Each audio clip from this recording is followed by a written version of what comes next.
अस्सलाम वालेकुम, hope you guys are doing very well. तो हम जो है वो आज फिज़िकल थेरेपी एग्जामिनेशन में हम जो है इसकी पढ़ेंगे, सोप नोट पढ़ेंगे, उसका प्रोसीजर पढ़ेंगे।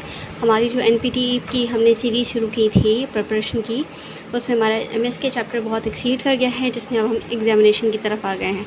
तो एग्जामिनेशन में हम लोग जो है वो सोप नोट को फॉलो करते हैं। तो सोप नोट को फॉलो करते हुए हम देखते हैं कि उसके अंदर मज़ीद कंपोनेंट्स कौन से होते हैं। अब सोप नोट में होता है सब्जेक्टिव, ऑब्जेक्टिव, असेसमेंट और प्लान होता है, ठीक है।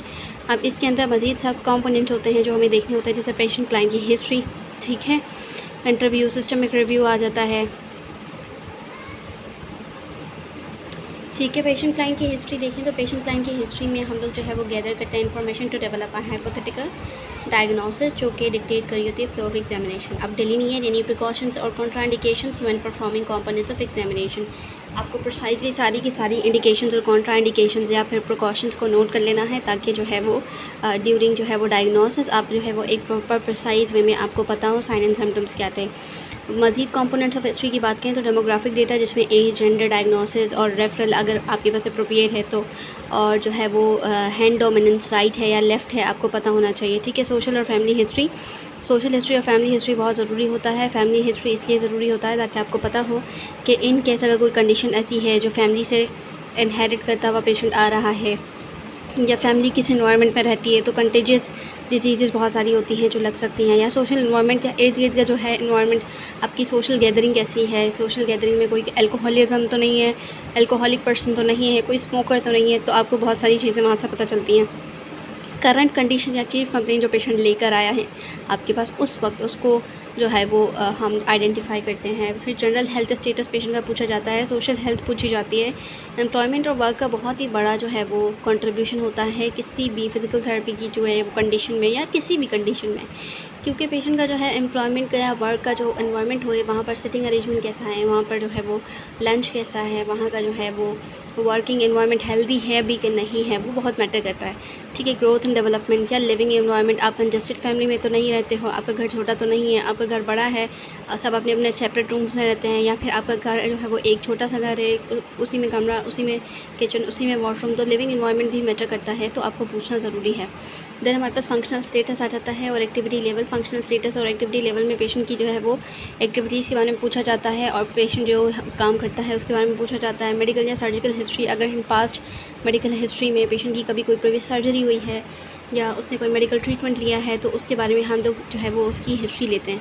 सिस्टमिक रिव्यू में बात करें तो कंपोनेंट्स ऑफ सिस्टमिक रिव्यू, जैसे कि कंपोनेंट्स जो कौन कौन से आएंगे वो टेबल 110 में मौजूद हैं, जिसमें हमारे पास muscular skeletal, neuromuscular, cardiopulmonary, integumentary system आ जाता है। Determine if identified condition are comorbidities and और कॉम्प्लिकेटिंग फैक्टर्स, ठीक है। आपको बताना चाहिए कि कंडीशन जो है वो कोमोर्बिडिटीज़ हैं या फिर कॉम्प्लिकेटिंग फैक्टर्स हैं। Determine if a referral to an additional health care provider is appropriate and if so make the referral, ठीक है। अगर जो है वो कंडीशन बहुत ही सीवियर है, आपको समझ नहीं आ रहा केस पेशेंट का साइन एंड सिम्टम्स के थ्रू, तो आप जो है उसको रेफ़र करना चाहते हैं तो बेहतर है कि आप उसको रेफ़र कर दें। रेफ़र करना कोई बुरी बात नहीं होती है, आपको पेशेंट की ज़िंदगी के साथ नहीं खेलना होता। आपको कोई चीज़ समझ नहीं आ रही है, बेहतर है कि आप उसको रेफ़र कर दें, ठीक है। देन हमारे पास टेस्ट एंड मेजर्स आ जाते हैं, जिसमें हम लोग गैदर करते हैं specific data regarding patient client और स्पेसिफिक कंपोनेंट्स को चूज़ करते हैं, as well as order of exam will be dictated by history, ठीक है।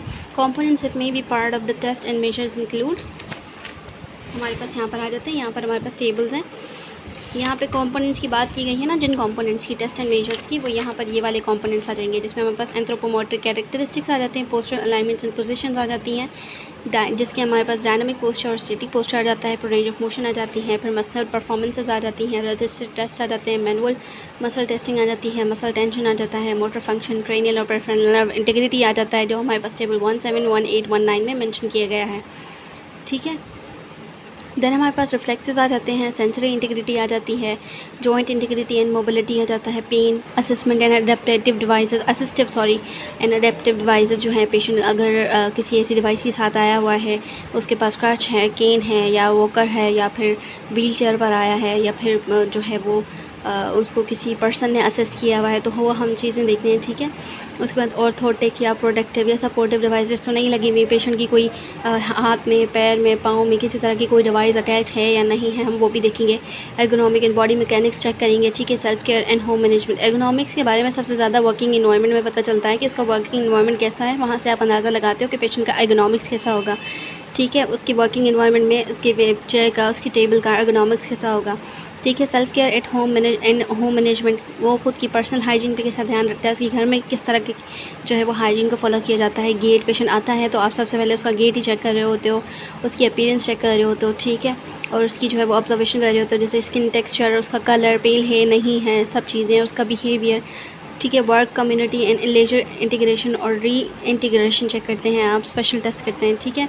अब हम लोग बात कर लेते हैं जो हमारे पास टेबल था स्पेसिफिक, जैसे जो वो हमारे पास था मस्कुलोस्केलेटल कंडीशंस या न्यूरोलॉजिकल कंडीशंस जिसमें आ जाती हैं, जैसे कि यहाँ पर हमारे पास रिलेटेड क्वेश्चन है area of dysfunction related question हैं। इसका स्क्रीनशॉट ले लें, इसको हम डिटेल में नहीं पढ़ेंगे, ठीक है। हम डिटेल में जाएंगे इसके जिसमें हमारे पास सिम्टम्स एंड जो है वो ऑब्जर्व हम कर सकते हैं, जैसे डीजनरेटिव जॉइंट डिजीज़ या ऑस्टियोआर्थराइटिस में पेशेंट के जो हैं कुछ स्पेसिफिक सिम्टम्स होंगे जिसके थ्रू हम पता लगा सकते हैं कि पेशेंट अगर ये सिम्टम लेकर आया है तो उसको ये प्रोबेबली कंडीशन हो सकती है, जैसे पेन और स्टिफनेस होगा राइजिंग में, ठीक है। पेन ईज हो जाएगा थ्रू मॉर्निंग 4 to 5 आवर्स, ठीक है। पेन इंक्रीज हो जाएगा रिपीटेटिव बेंडिंग एक्टिविटीज़ के साथ, constant awareness of discomfort with episodes of exacerbation. Describe pain is more soreness and nagging, ठीक है। फैसेट जॉइंट डिसफंक्शन होगा तो स्टिफ होगा अपॉन राइजिंग, पेन ईजेस हो जाएगा with an hour, loss of motion accompanied by pain, patient will describe pain is sharp with certain movements. Patient movement in pain free range usually reduces symptoms. Stationary positions increases symptoms. उसके बाद डिस्कल या फिर nerve root compromise हो रही होगी, किसी जगह से नर्व जो है वो कंप्रेस हो रही हो, या कोई प्रेशर पड़ रहा है या कोई डिस्क में प्रॉब्लम है, तो उसके लिए स्पेसिफिक सिम्टम्स ये होंगे कि नो पेन इन रिक्लाइंड और सेमी रिक्लाइंड पोजीशन में, ठीक है। पेन होगा इंक्रीज़ हो जाएगा with increasing weight bearing activities. Describe pain is shooting, burning और स्टेबिंग पेन। जब भी नर्व रूट इन्वॉल्व होगी आपको शूटिंग, बर्निंग या स्टेबिंग पेन फील होगा, ठीक है। पेशेंट में डिस्क्राइब अल्टर्ड स्ट्रेंथ और एबिलिटी टू परफॉर्म एडीएल्स, ठीक है। स्पाइनल स्टेनोसिस का जो पेन होगा उसमें हमारे पास पेशेंट किस कंडीशन के साथ आएगा, पेशेंट क्या सिम्टम लेकर आएगा, पेन होगा रिलेटेड टू पोजीशन, ठीक है। उसको स्पेसिफिक पोजीशन में पेन होगा। फ्लेक्स्ड पोजीशन, ठीक है, डिक्रीज़ करती है पेन को, एक्सटेंडेड पोजीशन जो है वो पेन को इंक्रीज़ करती है, इसीलिए स्पाइनल स्टेनोसिस के पेशेंट में मैकेंजी प्रोटोकॉल एक्सटेंशन का फॉलो करना कॉन्ट्रा इंडिकेटेड है, हम नहीं फॉलो करते हैं, ठीक है। Describe symptoms as numbness, tightness और क्रैम्पिंग। उसके बाद हमारे पास आ जाती हैं 110 जो है वो कंटिन्यू है। वॉकिंग, स्पाइनल स्टेनोसिस वाला पेशेंट जो है वॉकिंग करेगा for any distance, bring symptoms वापस लेकर आएगा, पेन में persist for hour after assuming a resting position, ठीक है। वेस्कुलर क्लॉडिकेशंस में अगर पेशेंट है तो उसको सिम्टम्स इस तरह के होंगे कि पेन होगा कंसिस्टेंट होगा इन ऑल स्पाइनल पोजीशंस, ठीक है। Pain is worked by physical exertion physical exertion से वेस्कुलर क्लॉडिकेशन, क्योंकि नर्व जो है वहाँ पर ब्लड सप्लाई कॉम्प्रोमाइज़ हो जाएगा, जैसे पेशेंट एक्सरसाइज करेगा या कोई ऐसा हैवी काम करेगा, ठीक है, तो वो ब्लड सप्लाई कॉम्प्रोमाइज़ होने लग जाएगी लोअर लेग्स में, और फिर जो है वो वहाँ पर क्लॉडिकेशन होगी और पेशेंट को क्रैम्प लाइक पेन फील होगा, ठीक है। Pain is relieve promptly with rest, ठीक है, 1 to 5 minutes. Pain is described as numbness. Pain usually has decreased or absent pulses, ठीक है। पेन कह रही हूँ मैं, पेशेंट न्यूप्लास्टिक डिसीज़ में अगर पेशेंट होगा तो उसके सिम्टम्स कुछ इस तरह से होंगे कि पेशेंट जो है वो डिस्क्राइब करेगा पेन एज नॉइंग इंटेंस या पेनिट्रेटिंग पेन, ठीक है। न्यूप्लास्टिक कंडीशंस जैसे आता है पेशेंट तो वो हमें पेन कहेगा कि पेन जो है वो रिजॉल्व नहीं हो रहा by changes in position, time of day, activity level, pain will wake the patient, ठीक है। उसके बाद हमारे पास हैं टेबल, जैसे कि इफेक्ट फॉरवर्ड हेड पोस्चर जो हमारे पास था स्टैटिक या डायनामिक, उसमें हमारे पास पोस्चर्स में इस तरह की कुछ चेंजेस हैं। अब इसका भी आप स्क्रीनशॉट ले सकते हैं, मैं उसको ज़रा जूम कर दूं, ठीक है, इसका स्क्रीनशॉट ले लें, ठीक है। अब हम आगे बढ़ते हैं। डायग्नोस्टिक टेस्टिंग में हमारे पास कुछ चीज़ें आ रही थी, जैसे कि यूटिलाइज़ करते हैं कोरिलेशन विद हिस्ट्री या test measures to determine patient's primary physical therapy diagnosis as well as identify any medical condition that may be a contributing factor और कोमोर्बिडिटी, ठीक है।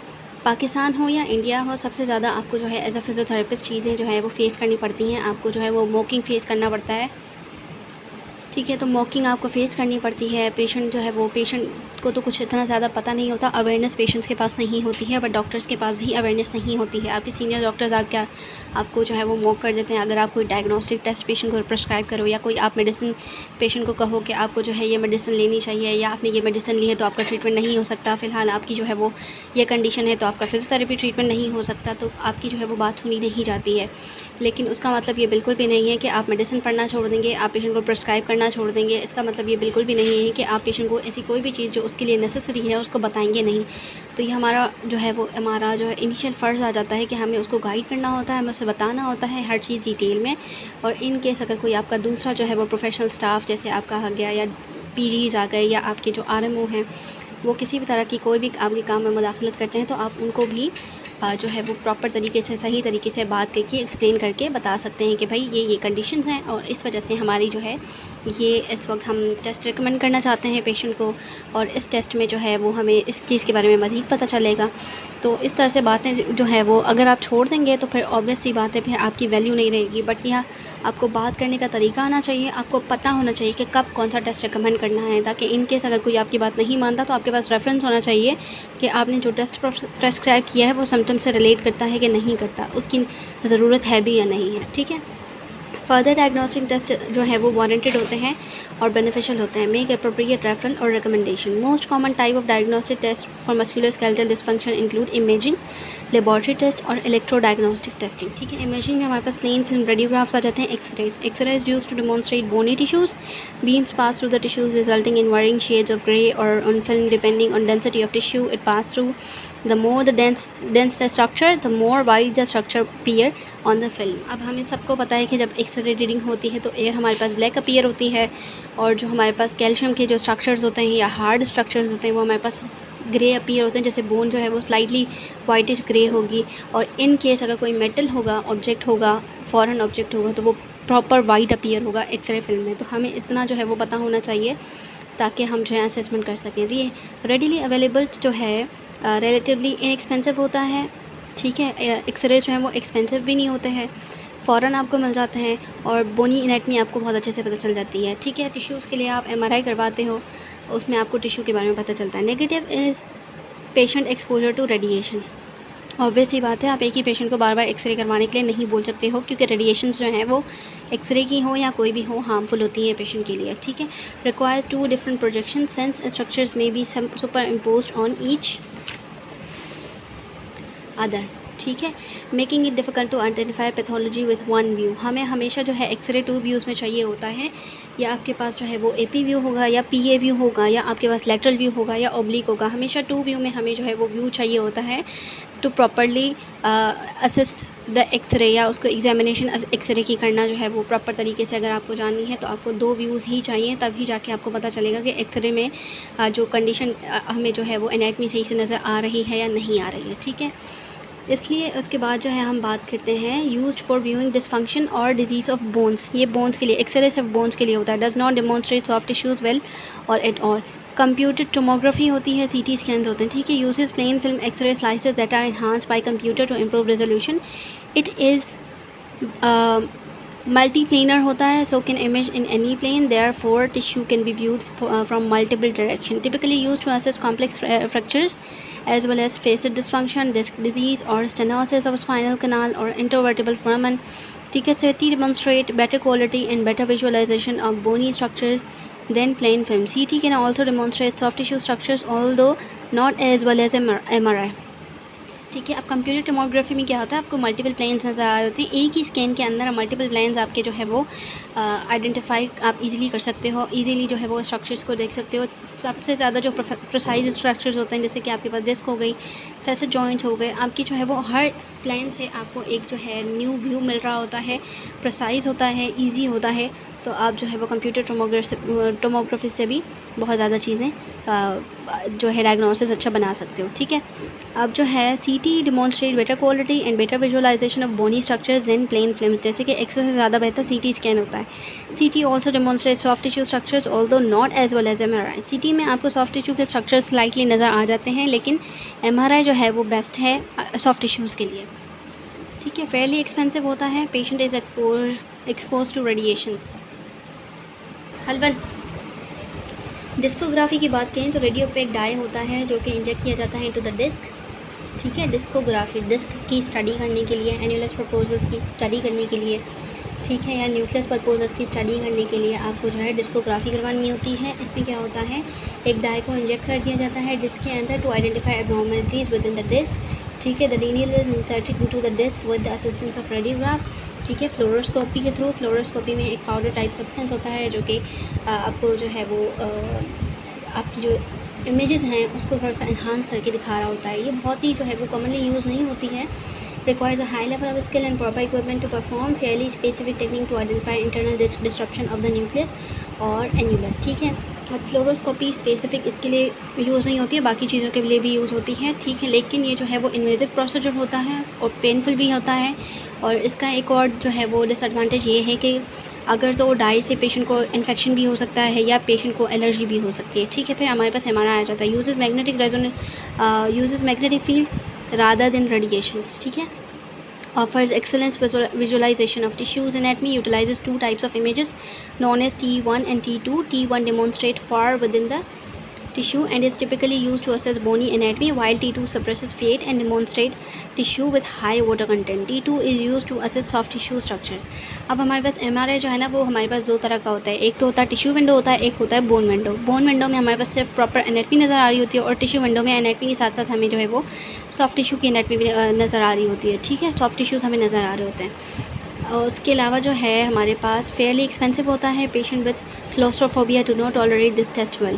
क्लोस्ट्रोफोबिया जिनको बंद जगहों से मसला होता है, जिनको प्रॉब्लम होती है, जिनको डर लगता है, तो वो ये टेस्ट परफॉर्म नहीं कर सकते, ठीक है। Quality of open MRI is inferior to close, ठीक है। May not be able to use with patients who have metallic implants. जिनको इम्प्लांट्स लगे हुए होते हैं ना उनमें आप लोग MRI कभी भी सजेस्ट नहीं करते हो, MRI या CT वगैरह, क्योंकि एक तो MRI तो है वो कॉन्ट्रा इंडिकेटेड होता है। अगर कोई मेटल डिवाइस आपको लगी हुई हो तो कॉन्ट्रा इंडिकेटेड है, क्योंकि मैग्नेटिक फील्ड यूज़ कर रहा होता है। और मेटल या किसी भी तरह का कोई इस तरह का कोई डिवाइस एक्सटर्नल लगी हुई हो, इंटरनल या पेस मेकर लगा हो पेशेंट के अंदर, तो उसमें जो है वो MRI कॉन्ट्रा इंडिकेटेड होता है, क्योंकि पेशेंट की जो है वो मैग्नेटिक रेजोनेंस जो है या मैग्नेटिक फील्ड जो है उसके साथ अट्रैक्ट करती हैं और फिर मसला हो जाता है, ठीक है। आर्थ्रोग्राफी की बात करें, इन्वेजिव टेक्निक जो होती है आर्थ्रोग्राफी टेक्निक होती है, इंजेक्ट करती हैं water soluble dye into the area arthro joints होता है, ठीक है। Is observe with radiograph dye is observe as it surrounds tissue, demonstrate the anatomy where the fluid moves within the joint. With joint cavity के अंदर जो है उसके स्केन्स को आर्थ्रोग्राफी कहा जाता है, ठीक है। ये इन्वेजिव टेक्निक होती है, टिपिकली यूज टू आइडेंटिफाई एब्नॉर्मलिटीज़।